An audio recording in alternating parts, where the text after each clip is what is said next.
Pour rêver de Vendée Globe, il faut être solitaire dans l'âme, mais surtout bien entouré. Après 10 mois de travail, les équipes du chantier Multiplace de Vannes ont définitivement passé le relais au Gitana Team.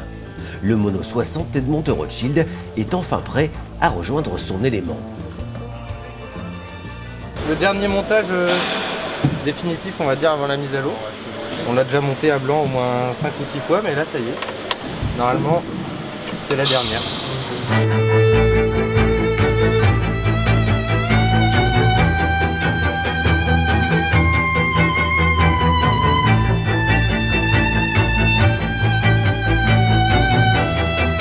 L'Aigle est le lion des armoiries Rothschild pour une exceptionnelle bête de course.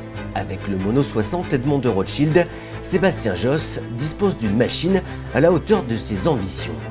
Un bateau parfaitement dans la lignée des Gitanas, aussi beau et performant. 3 mètres encore. Et on avance. C'est quand même émouvant. Pour la pensée, on est parti d'une page blanche avec le Gitana Team. Donc tous les détails, tous les recoins, en tout cas toute la philosophie du bateau, elle nous correspond et elle me correspond pour le prochain Vendée Globe. Et ça, c'est vrai que là, de le voir avec un petit peu de recul, ça met un petit peu la boule à la gorge. Edmond de Rothschild aura demandé 10 000 heures d'études et 30 000 heures de chantier. Un investissement humain colossal au service d'une ambition clairement affichée.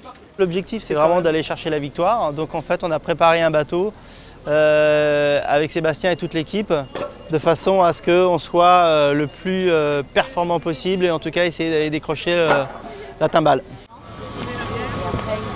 Il y a encore du travail, on a largement le temps de s'y préparer, on a les compétences, on a toutes les cartes en main, en tout cas que ce soit technique ou sportif pour arriver au top. Une fois équipé de sa quille et de son gréement, Edmond de Rothschild va progressivement goûter à l'ivresse du grand large.